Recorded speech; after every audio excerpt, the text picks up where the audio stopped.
Welcome to Schmactors, a podcast series that seeks to answer the question, are Hollywood actors all spoiled, vapid, vacuous, and vain ingrates, or do some of them actually have interesting views on issues of the day?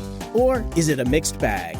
James Marsters and Mark Devine are putting themselves to the test. They're leaving it up to you to decide if they're interesting or just plain nuts.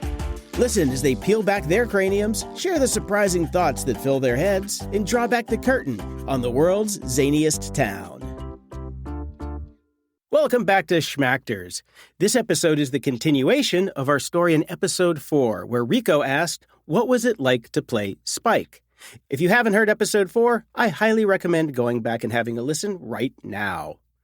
For everyone else who did have a listen, we pick up our story with James describing how much fun he didn't have having his hair bleached for the first time. Enjoy.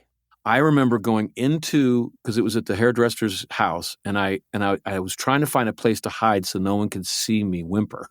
And I remember going under his dining room table and curling up into a ball and just hoping no one found me. I don't blame you. Holy God. But yet at the same time, are you kind of stoked that because, you know, we all want like that role where you got to shave your head and you got to put on 5 pounds or lose 30, you know, or whatever it is. But they were going to pay me $4,600, Mark. That was my next question. Okay. Yeah, that was the you remember. Minimum that you could pay an actor, the union minimum. They were paying me the bottom of the basement, but for me at that time, that's and the it gross. still is a lot of money, man. Yeah, for sure. Even for anybody right now, $4,600 for 2 weeks work, you know, $2,300 a week is a good job. So you feel rich. Yeah. And I've been making $300 to $500 a week. In theater. So so this is amazing. So I was willing to be bleached twice. Like that was fine. It was mostly about we need food, man. Yeah. But I also wanted to look sexy too. I was like, I'm gonna have blonde hair. Ooh, I'm gonna look really sexy, maybe. I don't know. We'll find out. Okay, so you do the hair thing, and they come on. And everybody likes it. I'm assuming the producers like it. Josh liked it. They put they put the costume on me. They put the hair on me. They did the makeup, and I looked in the mirror and I was like, "Oh, baby, this is it." I have never been hot in my life, but I am hot today. I'm hottie. That's awesome. I never thought that I was attractive very much until Hollywood got a hold of me and they froofed me up, and I was like, "What? Wow!" So I was always so goofy, you know. I look at pictures of myself now, and I'm like, actually, you were a pretty good-looking young man. Yeah, we're all so hard on ourselves. Yeah, we're all so hard on ourselves, no matter what. Until you look at an old picture, and you're like, "Why was I so hard on myself?" So take me to you going on set. They usually introduce you to the director first, right? Mm-hmm. Mm-hmm. John K. What was that interaction like? It was all so fast, and so I was. The two things I had going in was I'm going to rip off Rutger Hauer in Blade Runner because part of the scene was me stalking Buffy in a nightclub called the Bronze, and then talking to my minion about you go around back and wait for her, and we're gonna jump her out in the we're gonna beat her up and kill her. Oh wow, alley. Okay. And there's just a scene in Blade Runner where Rutger Hauer is talking to his minion. Yeah. And it's just super cool. Yeah. I don't even know if I have words to express it, but just his attitude was really cool. But did that come to you? So that came to you that moment that Rutger Hauer did that you really liked? Yeah, going into it, I was like, that's one of my references. I'm gonna rip him off, and then I'm also gonna rip off Malcolm McDowell and Cat People. Oh, I love it. Which was a Schrader film. Yeah, and Malcolm McDowell. He played this kind of like character that he turned into a cat sometimes. Yeah, but he was super sexy, and it was really cool. Yeah, who was the woman in that? Natasha Kinski. That's right. Oh, it's so good. Remember the Vanity Fair picture with the snake and nothing else? No, it's one of Katie's favorite films too. Oh my God. Yeah. Okay. So I love that you took from Rutger Hauer. All right, good. So I ripped off Malcolm McDowell's walk because he had the kind of this Leonian feline predatory walk that I used. And I had those two things, and that's all I did. And I just remember really leaning into the sexual charge of predation. What does that mean, predation? Sexual charge? Preying on someone. Okay, got it. You know, in the way that if you watch a lion tracking a gazelle before they pounce and they're just looking at him, there's something kind of sensual about that. And I was kind of using that. Not for the animal. Not for the gazelle. Yeah, no. not for the But you gazelle. you can tell that the lion's kind of feeling it, you know? Yeah. Lion's feeling cool, you know? Okay, so first, did you meet Sarah then before you did the scene? I was introduced to Sarah before we started filming that scene. They took me around and introduced me to the cast, and she was very polite. Yeah. You didn't have a read-through then. It was like it's just any guest actor, you coming right in the middle of the heat. I think they were already filming the episode when I got cast. Okay. So how was that meeting Sarah the first time? It was great. I remember she was on another level of glamorously beautiful. Yeah. Like I was just fresh to Los Angeles, and I was used to very pretty actresses. You know, the actresses tend to be very good looking, but Jesus, my God, I'm just like, you are real? That face is really that beautiful? Yeah. That was a time for a lot of those young, beautiful girls in those great movies in the 90s. Yeah, she was just on another level, and I'm so sorry I hope my first wife isn't listening to the podcast, because my first wife was absolutely gorgeous, and she still is to this day, actually. You're just talking about beauty. It's not, she's happily married. Yeah. But Sarah just on a Hollywood, beautiful, well-balanced, perfect face. Yeah. Just jaw-dropping. And I remember having a hard time kind of overcoming that. So this is interesting. So on a personal level of James Marsters, the human being, the actor, you're attracted to her. You find her beautiful. And I'm married at the time. So what I am experiences is I am not attracted to you at all. I'm not. No. But you are in the deepest part of your soul. Of course I am. The whole world was. So keep going. Yeah. But I'm married, so I'm not admitting this to myself at all. I'm working with her. As you were beginning that character of Spike, that pursuit of her, did that change? Because now you have something personalized. Yeah. I am playing a scene where I am planning to kill this person. Yeah. But it's also feels seductive. There's this combination, this vampire seduction, but I'm also going to just drink all your blood. Yeah. Because I'm aware of that's the combination of vampire predation. When a vampire preys on someone, they're also seducing them at the same time. So, so there's that combination. So I was definitely there. Did you do blocking first and then you run it? Yeah. And there's really very little notes. I didn't get any notes. They're just letting me go. So on the first take, what was that like? Your first take as Spike? It just worked. It just worked right from the very beginning. It was just, and everyone was like, "Oh my God, that was amazing!" And the first shot was, I didn't have any lines. I was just walking through the club, staring at Sarah, planning. Yeah. And we just did that shot, and they're like, "That was amazing! You're incredible. We love you." And I'm like, "God damn right, you love me. I'm an actor." And I'm like, my as you ego walk out the door, and they're like, "Wait, you've got more." Hold on. Don't. Oh, sorry. My ego is being fed, and I'm just off to the races, and it's all working, and it's all amazing. Yeah. In my experience, I think a guest star, they save your coverage for last because they want you to get confident, like you just got, just from looking at her doing that, and then slowly going into more of the intimate scenes. Maybe it also is the first part in the script. Because I'll be honest, like you often get on the set and they start you with the hardest thing. Like, I don't know. Yeah. But he was a really good director, and he might have decided to start there. Yeah.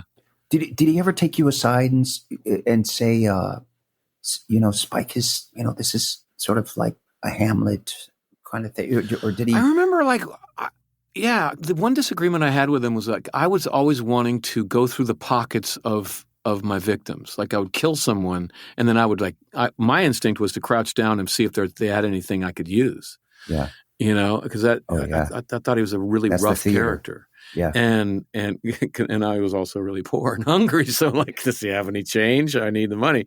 And I remember John going, this guy wouldn't do that. He's like a prince, James. He doesn't, you don't need the money. Don't do that. It just lessens. You don't need the money. Oh, I love that. Yeah. And he's a vampire. What's he going to do? He doesn't need money. He doesn't need to buy lunch. He just goes and sucks the blood of somebody. But I love that direction. I love it. Charles Grodin was talking about, he came into something and he wanted to play it like Jimmy Stewart. And so he was stuttering and the director, I can't remember who the director was, but he said, no, he's an honest guy. He's not stuttering. Mm-hmm. And he's like, I've never heard that before. He's an honest guy. Not the guys that stutter are dishonest. You know what I'm talking about, like how I stutter. I don't know, but that's a good note to get him off stuttering. Yes. Because honest guys, it's a weird note, but yeah. Yeah.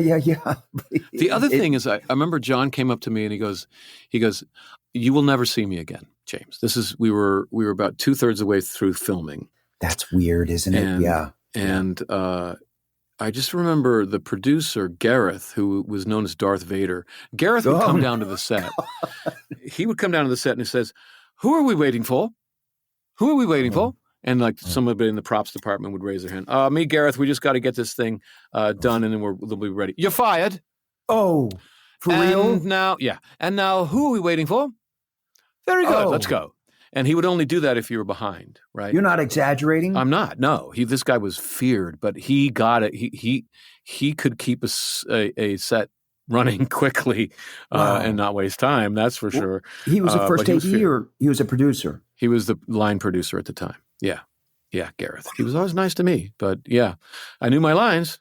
But I just remember Gareth coming down and just death staring the director just constantly. Yeah. And at some point, the director, John, goes, You're never going to see me, James. I am committing Buffy suicide. Oh. I am adding shots, and we are going beyond 12 hours every day significantly because I'm adding shots, because I want this episode to be so good, because frankly, your performance is absolutely phenomenal. And I get so happy. Go on. Sorry. He goes, don't worry about me. I'm going to get so much work. I'm putting this on my reel, and I'm going to work nonstop. But I'm afraid as long as you're working on this show, we're never going to see each other again. Yeah. Because he knew this is it. Yeah. One of the reasons that the character popped as well as it did and that first episode popped as well as it did is because the director committed suicide and spent way more money than they were planning on that episode. But he got to do it his way. Yeah. Yeah, they let him do it. They didn't fire him. Yeah. So they didn't fire him? No, but they didn't hire him again. But how great to hear that. I mean, that's how great some directors can be. Others just horrible. All right. Let me ask you this. So did you see Juliet on set that first day? No, the first day was not with Juliet, actually. It was just the club scene. So I'm just staring at Sarah and I don't talk to Sarah. We're just staring at her. And then she leaves. And then I talk to my minion, meet me around back. And then we go out around back to the alley and all my minions, and I had a lot of minions. I had like 7 minions or something, and that's amazing.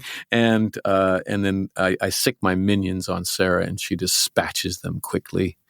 And I think then we run away or something like that. And that was it. Yeah, that was the first day. Yeah. Oh, I love it. And so when you went home that night after hearing everything, and assuming you're on a 12-hour day, you probably just went to bed, but. Mm-hmm. What did that feel like? Where you're like, "Oh my God, I did a good job." Vide vini vici, baby. I came, I conquered, I split. I was, again, I just cannot underline how arrogant I was at this time. I think we kind of have to be. Yeah. Yeah. I had a lot to learn, though. I remember it took me a couple episodes of watching when the episodes came out. Because filming them, I thought I'm mopping the floor with the rest of the cast. I'm on a different level than the rest of these people. They're just kind of mumbling and shuffling around. It doesn't seem like they care at all. And then I saw the episode and I was like, they're the most believable characters. Isn't that amazing? When I see them, I believe the world. Yeah. And when I see myself, I see a lot of acting. Interesting. And I think the only reason I got away with that overacting that came from stage is because I played a vampire. And there was just enough excuse as to why this guy is so freaking theatrical. Mm-hmm. And I got away with it. But very quickly, I started to realize I had to learn how to act again. I had to throw out everything I thought I knew and really pay attention to what the main cast was doing and try to do that. And so that meant, because I know theater, everything, it has to be out here, but yet it has to still be real. And then for television, it's like how you and I are looking at each other right now through this computer. I'm so stoked just talking to you as an actor and living through this vicariously, because I think a lot of actors have that moment of, oh my God, this might actually work out. This is amazing. But then you go back and you see your own performance, and now you notice something of what you're doing, and that you've got to bring it, not how much what you saw the other actors doing seemed real. You said believable, I think.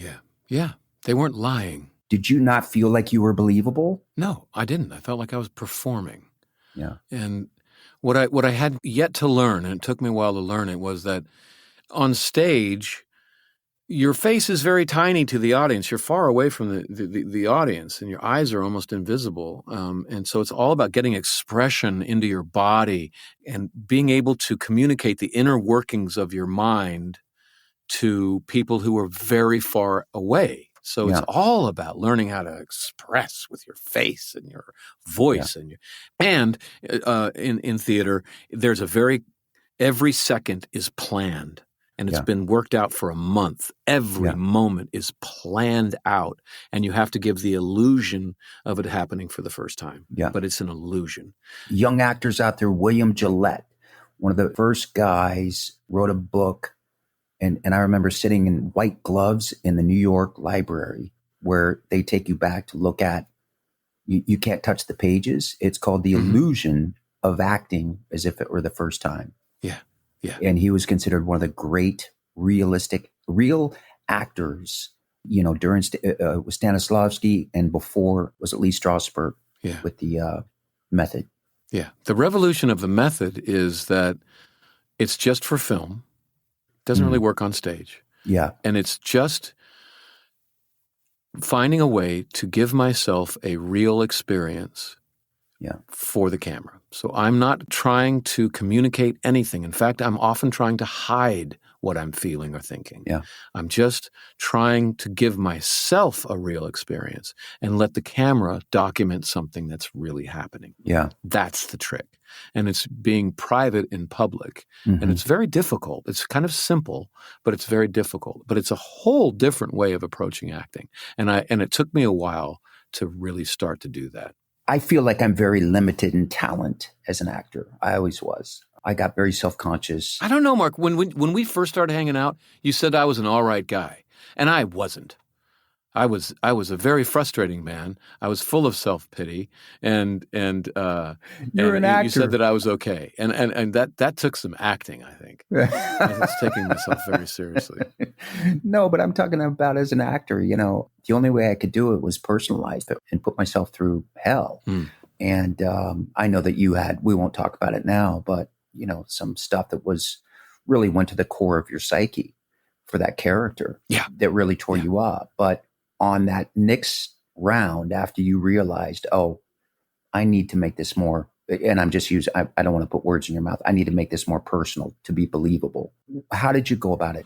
I just remember thinking, the first thing that I remember thinking is I've got to stop expressing with my face. So I kept asking them, can you just shoot my face with Novocaine and just deaden everything? Because I read a book with Michael Caine.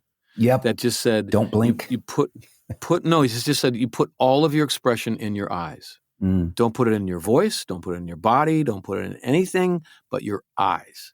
Yeah. And And because what I was noticing was my face was jumping up all over the place, and it would cut to the other actors, and their face was not jumping up. Totally relate. I just remember thinking all the time, I've got don't let the eyebrows jump around. Oh, my eyebrows were all over the damn place. Oh, yeah.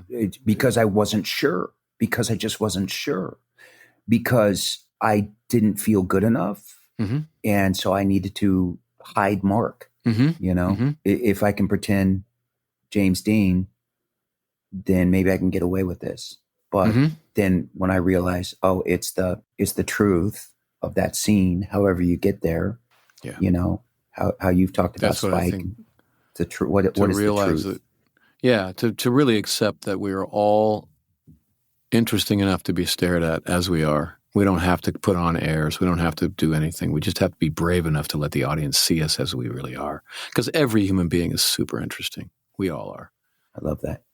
Like, if you can see us, like it's really fun to go out and people watch, Yeah. Because people are very interesting. But the thing is that you're watching people who know they may be being watched. They're out in public.